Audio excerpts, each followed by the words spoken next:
गंडापुर साहब मिल के आए हैं बानी पीटीआई से, तो उन्होंने कहा कि मैंने बानी पीटीआई को बता दिया है कि आपसे आपकी पार्टी का ओहदा छीनने के लिए और आपका बानी होना छीनने के लिए काम हो रहा है। वीलॉगर्स इस पे काम कर रहे हैं, हफीजुल नियाजी साहब उस पर आर्टिकल्स लिख रहे हैं, अलीमा खान साहिबा के साथ वज़ीर आज़म और चेयरपर्सन लिखा जा रहा है। अलीमीन गंडापुर साहब के तो जो हो गए तहफ़्फ़ुज़ात, मुझे नहीं पता उनका क्या बैकग्राउंड है। मेरी अगर उनसे बात होती तो मैं उन्हें कहता कि भाई आप मुझसे पूछ लेते तो मैं आपको डायरेक्ट बता देता। मेरी तो एक एकेडमिक गुफ्तगू थी। जब वो जेल में हैं और उनके जो बाहर जिन लोगों को पावर सौंपी गई है वो कुछ कर नहीं पा रहे या अवाम उनके साथ उस तरह जुड़े नहीं हैं, सेकंड इन कमांड बाहर क़यादत जो है अलीमा खान साहिबा संभालें तो फिर लोग बेहतर जुड़ सकेंगे और स्ट्रेटजी भी बेहतर और रिफाइन हो सकेगी। पीटीआई की जो लीडरशिप है उसके ऊपर तो अदम एतमाद सोशल मीडिया पिछले 1.5 साल से कर रहे हैं। खुदा न खासे इमरान खान साहब जो है वो सियासत से बाहर होते हैं या आउट होते हैं तो कौन होगा? तो अब वर्कर सारों को एक यकसू होकर यही जवाब दे रहे हैं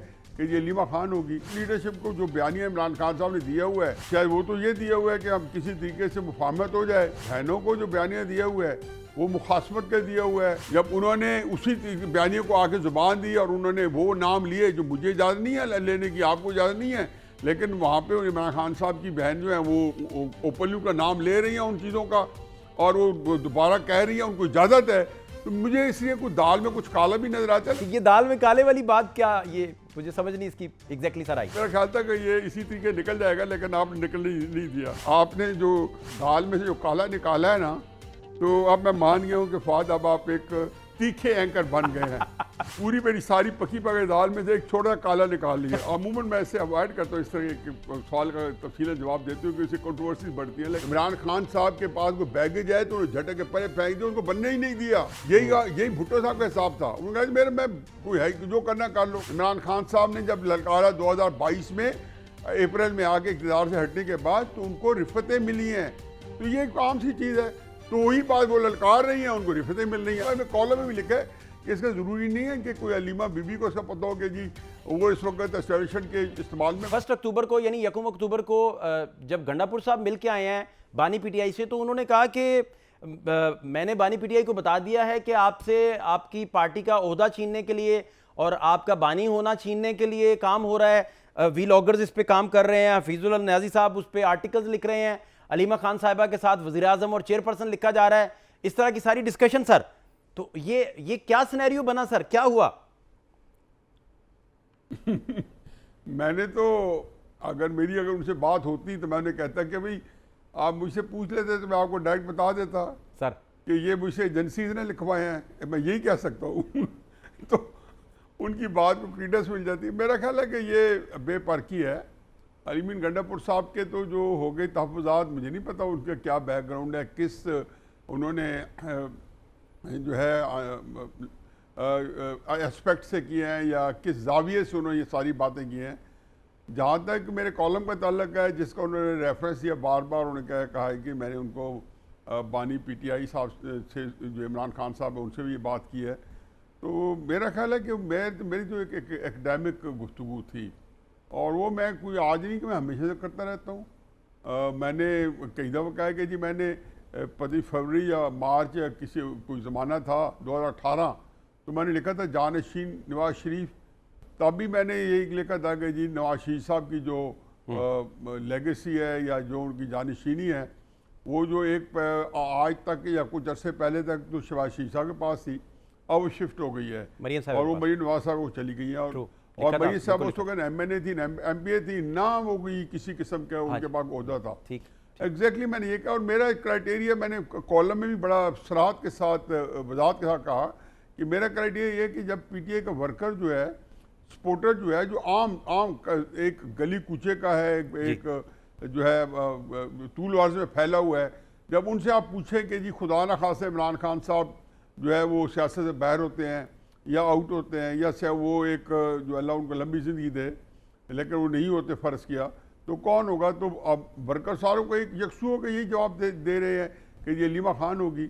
हालांकि वहाँ पे पार्टी मौजूद है। इमरान खान साहब ने अपने हाथ से गौर खान साहब को नॉमिनेट किया हुआ है। अलीमीन गंडापुर साहब के पास पूरा एक ज़माने में तो वज़ीर आला भी थे और सूबा के सदर भी थे और KP तहरीक इंसाफ की जो सारी जो मूवमेंट्स हैं वो लीड कर रहे हैं। तो अगर वो नहीं हुआ तो कहीं ना कहीं खामी जो लीडरशिप है उनके अंदर होगी, या लीडरशिप को जो बयानिया इमरान खान साहब ने दिया हुआ है, शायद वो तो ये दिया हुआ है कि हम किसी तरीके से मुफाहमत हो जाए, और जो आगे जिन लोगों को जो बहनों को जो बयानिया दिया हुआ है वो मुखासमत का दिया हुआ है, वो एक तनाव का दिया हुआ है। अब वो तनाव के बयानिए में जो है हमेशा लेगेसी उसी की तरफ मुंतकिल होती है, जिसके बाद तनाव का बयानी होता है, मुखासमत का बयानी होता है, या यूँ कहें कि जो आपका जो गर्म बयानी होती है, जो बयानिया होता है, जो हॉट बयानिया होता है, वो नवाज शरीफ साहब का मरीम नवाज साहब ने उठा लिया था, ठीक। जुल्फ़िकार अली भुट्टो साहब का बेनज़ीर साहब ने उठा लिया था। तो अब यहाँ पे जिनके पास बयानिया है इमरान खान साहब का असली वाला, तो उन्हीं ने जानशीन बनने में और कौन बन सकता है। अच्छा, आप बेसिकली ये फरमा रहे हैं, जो मैथमेटिकल आपका बेसिकली है ये कि भाई जब वो जेल में हैं और उनके जो बाहर जिन लोगों को पावर सौंपी गई है वो कुछ कर नहीं पा रहे, या उनकी स्ट्रेटजी जो है वो प्रॉपर नहीं है, या अवाम उनके साथ उस तरह जुड़े नहीं है जिस तरह बानी के साथ जुड़े हुए हैं, तो आप कह रहे हैं बेसिकली कि इसके बाद सेकंड इन कमांड बाहर क़यादत जो है अलीमा खान साहिबा संभालें, तो फिर लोग बेहतर जुड़ सकेंगे और स्ट्रेटजी भी बेहतर और रिफाइन हो सकेगी। आपका बेसिकली मुद्दा ये है? नहीं, बिल्कुल नहीं है। ना तो मैंने कोई मैथमेटिकल कैलकुलेशन किया, मैंने तो एक एकेडमिक, एक इंटेलेक्चुअल, एक पॉलिटिकल साइंस की डिस्कशन किया है। राइट। कि ये पाकिस्तान के अंदर जो बयानिया होता है वो उसका कितना एक असर होता है, कितना ससूख होता है। ठीक। लेकिन जब तक ये चीज़ सामने आई है, और मैंने उसमें इस्तराहत के साथ लिखा, ये 4 महीने पहले ये सूरत हाल नहीं थी, ये 5 महीने पहले ये सूरत हाल नहीं थी, ये चंद महीने से ये सूरत हाल हुई है। लेकिन उससे पहले मत भूलें कि PTI की जो लीडरशिप है उसके ऊपर तो अदम एतमाद सोशल मीडिया पिछले 1.5 साल से कर रहा है, ठीक, पूरे 2 साल से कर रहे हैं। उनके मीम्स बन रही हैं, उनको बताया जा रहा है कि ये एस्टेब्लिशमेंट के लोग हैं। आप अगर सोशल मीडिया देखते हैं तो PTI के लोगों ने जो मुहिम अपने ही PTI के लोगों के खिलाफ चलाई हुई है, वहाँ तो शामिल कुरैशी साहब को बेल हुई तो साथ ही PTI के सोशल मीडिया ने कहना शुरू कर दिया कि इनका मुकमका हो गया। वो मैं कह डर के मारे बेचारे निकल ही नहीं रहे कि मैं निकला तो मुझे बदनामी आएगी, मेरा अपना बेटा अंदर है, अगर उसको कभी बेल हो गई तो ये फौर उससे ऊपर भी यही आएगा कि मुकमका हो गया है। देखिए यही सूरत हाल है। लेकिन अलीमा साहबा के सिलसिले में क्योंकि ये बयानी हालांकि उनके भी ज़मानतें होती रही है सारा कुछ, लेकिन उनके ऊपर ये इल्ज़ाम नहीं लगा जो शाह महमूद कुरैशी साहब के ऊपर लगा है कि मुकमका हो चुका है। तो ये सारा करतब है सोशल मीडिया का। सोशल मीडिया ने इमरान खान साहब का जो है नैरेटिव हायर कर लिया है, क्योंकि अब वो सोशल मीडिया का जो पैसे का निज़ाम है वो पाकिस्तान की एस्टेब्लिशमेंट को, फ़ौज को बुरा भला कह के उसके साथ डायरेक्ट मुंसलिक है। अब ये एक ऐसी चीज़ है कि उनको ज़ाहिर है कि जब वो पाकिस्तान से बाहर पाकिस्तान की फ़ौज को बुरा भला कह रहे हैं तो हमारे सारे दुश्मनों को उनके पीछे जो है एक कतार में खड़े हो जाना आम सी बात है। अब उससे जो आम वर्कर था वो क्यों ले रहा था सोशल मीडिया से। अब सोशल मीडिया ने ही जब इमरान खान साहब को सख्त बयानियाँ जब उन्होंने उसी बयानियों को आके ज़ुबान दी और उन्होंने वो नाम लिए जो मुझे इजाज़त नहीं है लेने की, आपको इजाज़त नहीं है, लेकिन वहाँ पे इमरान खान साहब की बहन जो है वो ओपनली उनका नाम ले रही हैं उन चीज़ों का और वो दोबारा कह रही है उनको इजाज़त है। तो मुझे इसलिए कुछ दाल में कुछ काला भी नज़र आता है। लेकिन इसके बावजूद मैं समझता हूँ कि इसका मंतकी नतीजा ये निकला था कि वो उन्होंने ही जाके लोगों के वर्कर्स को अपनी तरफ मुतवज्जह करना था जो वो हो गए हैं। ठीक। अच्छा न्याजी साहब, अब मुझे बात आपकी एग्जैक्टली जो आप फरमा रहे हैं, बेसिकली आपने इसकी एग्जांपल भी दी कि भुट्टो साहब का जो बयानिया था उसे बेनज़ीर साहिबा ने कैरी कर लिया, इसी तरह जो बयानिया नवाज शरीफ साहब का था वो मरियम बीबी ने कैरी कर लिया। तो यहाँ बयानिए की लेगेसी जो है वो फिर अलीमा साहिबा बेहतर कैरी कर सकती हैं, फिर आपने बताया भी कि उसकी वजह, ये बेसिकली आपका पॉइंट है बेसिकली जो हम समझे। बिल्कुल आपने सही, बिल्कुल सही कहा, और उसका उनको डिविडेंड मिल गए हैं। अब ये नहीं है आज आप किसी जब मुझे कॉल करता, मुझे किसी ने तरीके साहब के वर्कर्स में से या आम आदमी में से, या वो जो सियासत में नहीं है लेकिन इमरान खान साहब के दिल जान के सपोर्टर हैं, जब वो मुझे कॉल करते हैं कहते हैं ये आपने लिखा है, तो मैंने कहा लिखा है लेकिन मुझे आप अपना बता दें कि ऐसी सूरत हाल में आज आप कहाँ खड़े हैं। तो उन्होंने कहा जी हम तो गौहर साहब के साथ नहीं जा सकते, हम तो फलांच बंदे के साथ नहीं जा सकते, क्योंकि वो तो जी सजेशन के साथ उल्टा इल्ज़ाम उन पे है कि आज़म स्वाति साहब पे है, गौहर साहब पे है, गौहर अयूब साहब पे है, उमर गौहर अयूब साहब पे है कि ये एस्टेब्लिशमेंट के इस वक्त जो है ना उनकी गुड बुक्स में या उनके साथ कंप्लाइंट हैं या उनकी आंखों की ठंडक बने हुए हैं। शामिल कुरैशी साहब की मैंने साल दी, आपके सामने है, वो बेचारों की बेल हुई और शोर मचा दिया कि जी वो देखे जी वो उनको माफ़ी मिल गई, बाकियों को नहीं मिली। अच्छा न्यारी साहब, इसमें जो आपने बेसिकली फरमाया दाल में काले वाली बात, मैं पहले वो समझ लूं, फिर मुझे बड़ी इंपॉर्टेंट कुछ डिस्कशन भी आपसे पूछना है, लेकिन ये मुझे ज़रा आप अगर प्लीज़ क्लैरिटी से मज़ीद थोड़ा एक्सप्लेन कर दें कि ये दाल में काले वाली बात क्या, ये मुझे समझ नहीं इसकी एग्जैक्टली सर आई। वैसे तो आपने जो दाल में से जो काला निकाला है ना, तो अब मैं मान गया हूँ कि फाद अब आप एक तीखे एंकर बन गए हैं।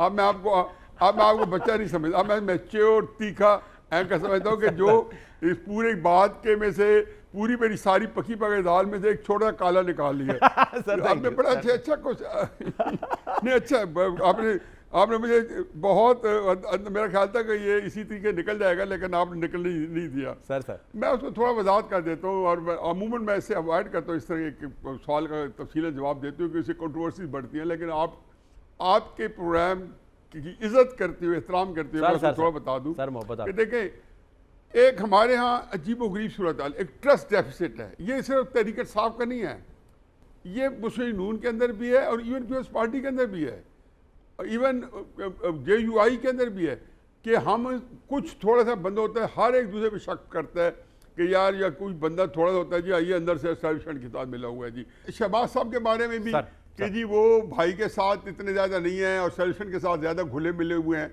अच्छा, ये जो सारी चीज़ें, ये वो बाहमी एतमाद का फुकदान है।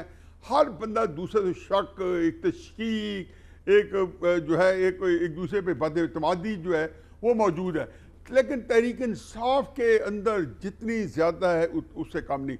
मैं सिर्फ ये कहता हूँ कि जो कुछ इस वक्त बगैर लफ्ज़ चबाए, जो कुछ जब एस्टैब्लिशमेंट किसी को छोड़ देती है और किसी को पकड़ लेती है, किसी की आँख के अंदर से जो है बाल जो है उसके ऊपर उसको 10 साल की सज़ा दे देती है, और दूसरी की आँख में शहतीर जो है उसको नज़रअंदाज कर देती है, तो फिर मैं ये समझता हूँ कि एस्टैब्लिशमेंट का अपना इंटरेस्ट होगा। तो मैंने कॉलम में भी लिखा है कि इसका ज़रूरी नहीं है कि कोई अलीमा बीबी को इसका पता हो कि जी वो इस वक्त एस्टैब्लिशमेंट के इस्तेमाल में। मैंने सिर्फ ये कहा है कि जी बेनज़ीर साहबा जो है, जब उनके वालिद साहब की ने जो कि लटक है और कोई मुफाहमत नहीं की, तो बेनज़ीर 83 के अंदर मुफाहमत करके बाहर गई, फिर 86 में मुफाहमत करके आई, और 88 के अंदर उन्हीं लोगों से इक़्तिदार लिया जिन्होंने उनके वालिद साहब को फांसी की सज़ा दी थी।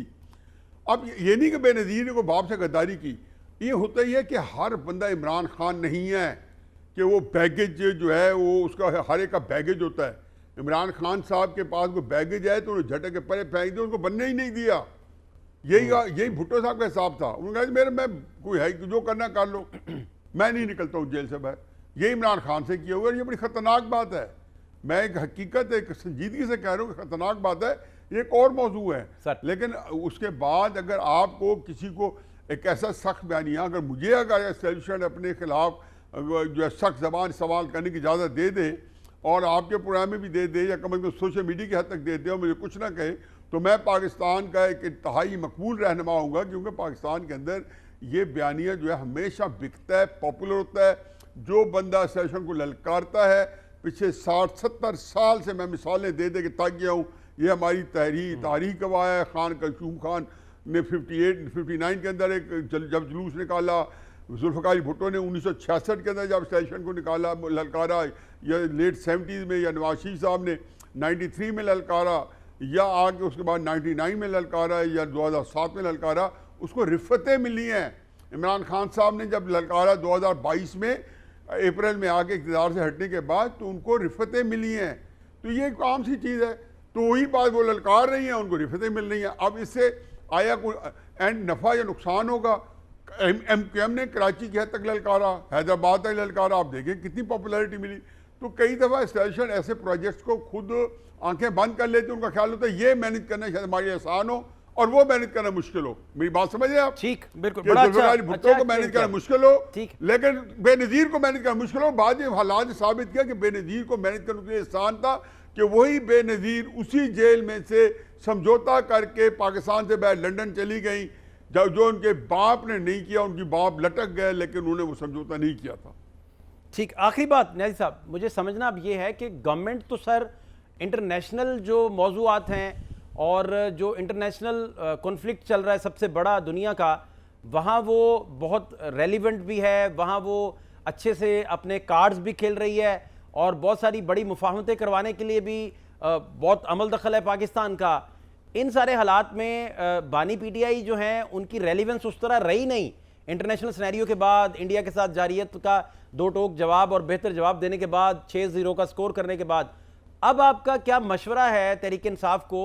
क्या किया जाना चाहिए कि वो रेलिवेंट भी हों और बात थोड़ी आगे भी बढ़े, कोई पॉलिटिकल डिस्कोर्स भी हो सके? ताकि देखिए जी, स्कोर तो 7-0 का है। अब आखिरी स्कोर आपको नहीं पता चला। हमने जब यूएसए में, अमेरिका में प्राइम मिनिस्टर साहब ने तकरीर की यूएन में, तो उन्होंने 7-0 स्कोर बताया। ट्रंप ने भी 7-0 स्कोर बताया। तो अब मेरा ख्याल है आखिरी स्कोर तो ये 7-0। देखिए जी, इस वक्त एक जनरली स्पीकिंग रेलिवेंट तो इस वक्त सिवाय पीटीआई की कोई पार्टी है ही नहीं।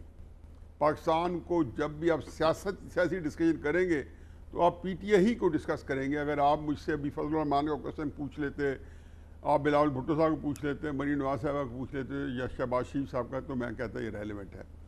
लेकिन चूंकि आपको इस वक्त जो सारे, आप नहीं सारे अभी शाम तक चले जाएंगे, या जनरल टॉपिक्स होंगे या ये क्वेश्चन होगा इमरान खान साहब का। इसलिए सियासी तनाजुर में तो इमरान खान साहब ही रेलिवेंट है। आप जिस लिहाज से पूछ रहे हैं, बिल्कुल आपने सही कहा कि 10 मई के बाद पाकिस्तानी फ़ौज को एक ना सिर्फ ये कि उनको खुद बड़ा एहतराम मिला, उनके साथ पाकिस्तान की भी कदर व मंजिलत पूरी दुनिया में कहीं से कहीं पहुंच गई सर। और मेरा ख्याल है कि बुलंदियों की जो आखिरी हदें उसको छू रही थी। सऊदी अरब से जब हमने माहिदा किया और कतर की बॉम्बे के तनाजर में किया, तो उसमें भी उसने उसको मज़ीद 4 चांद लगाए, मज़ीद उसके कहते आइसिंग ऑन द केक मज़ीद हो गया। लेकिन उसके बाद जो ट्रम्प के 20 पॉइंट्स आए हैं ना, उसने तो इनकी सारी कली का पर्दा खोल दिया। अब तो आपको मैं आपको बात में बताऊँ, आप ही की बात में तरह मिसरा लगाता हूँ, आपको रूस से ज़्यादा ही रेलिवेंट हो गए हैं और इनका दिल नहीं करता था मुसलमानों हुक्मरानों का हम इतने रेलिवेंट हो जाएं कि आप जो है ना बिल्कुल। अब उनके देखें, एक बात भूलें, फ़लस्तीन जो है ना, ये हमारे को मुसलमान हुक्मरानों का मसला नहीं है। ये पाकिस्तान तूल अर्ज़ में मुसलमान जितने इस वक्त हैं, 2.25 बिलियन मुसलमान हैं, ये उनका मसला है और हमारे हुक्मरानों पे इन्हीं का प्रेशर होता है, जिसकी वजह से ये कोई कहते हैं कोई ऐसा रास्ता मिले कि हम अमेरिका वगैरह को भी कोई जो है, और इजराइल और सबके इनके साथ भी कोई इनकी खशमगीन गाँव से बचे रहें और हमारे लोग भी मुतमईन रहें। मेरा ख्याल है कि वो टाइम पूरा हो गया। मुझे अब ख़तरा ये है कि जो आने वाला वक्त है ना, जो हालात हैं, ये बहुत फैला हुआ मौजू है कि इस वक्त ईरान के ऊपर हमला हुआ चाहता है अमेरिका ने कतर के अंदर। पिछले 4-5 दिन में गैर मामूली बिल्टअप हो रहा है और पूरी दुनिया उसको वॉच कर रही है। यूक्रेन के अंदर उन्होंने टॉमहॉक मिसाइल नस्ब कर दिया रशिया के ऊपर। वेनेजुएला के करीब अमेरिका अपना जंगी बेड़ा जाके खड़ा कर दिया, जहाँ चाइना ने ऑलरेडी अपनी बहरी फौज पहुँचाई हुई है। ये सारी चीज़ें, और ईरान के ऊपर हमला हुआ चाहता है इसराइल का और अमेरिका का। मेरा ख्याल है एक ही वक्त में अगर हमले हो गए ना यूक्रेन के ऊपर और उसके ऊपर, तो सारे मुल्क एक दूसरे से मिल जाएंगे कि, और रूस जो है यहाँ यूक्रेन को करेगा, फिर वो इसराइल में भी कदम रखेगा। चीन जहाँ वेनेजुएला को करेगा, वहाँ यूक्रेन में भी। ईरान को बस अभी तक कोई किसी मुआहदा नहीं है, जैसे हमारा चीन के साथ ताल्लुक है, लेकिन रूस और ख़ुसूसन रूस और अमूमन चीन, वो ईरान को मुआहदे से ज़्यादा हेल्प कर चुके हैं और पहले भी ईरान इसका इजहार कर चुका है। तो मैं ये समझता हूँ कि ये सारी चीज़ें होंगी। अल्लाह करे आज मुज़ाकरात शुरू है हमास से, वहाँ पे इसराइल के साथ डायरेक्ट हो रहे हैं। 2 दिन में रिजल्ट निकल आएगा। हमास ने बड़े खूबसूरती से उसको रिजेक्ट नहीं किया, लेकिन कहा जी पहला काम ये करूँ। उन्होंने कहा जी हौसले छोड़कर नहीं, पहले आप इनखला करें, बमबारी रोकें और फिर हम हौसले की बात करें, फिर अगला करें। फिर उन्होंने कहा जी 2 काम पे हम नहीं बिल्कुल समझौता करेंगे, एक इजरायली फौज के इनखला से और एक टोनी ब्लेयर को गवर्नर बनाने से कि ये जराइम पे या मुजरिम आदमी, वार क्रिमिनल है, इसको नहीं आने देंगे। तो मेरा ख्याल है कि इतना ज़्यादा रेलेवेंट नहीं होना चाहिए, क्योंकि ये नुकसानदेह है। और दुआ करें कि आने वाले हालात पाकिस्तान के अच्छे हों, तो हमारी जान भी शिकंजे के अंदर फंसी हुई है और मुसलमान दूसरे हुक्मरानों को भी, और इसमें से हमें अल्लाह ताला को सुरखरू होकर निकाले।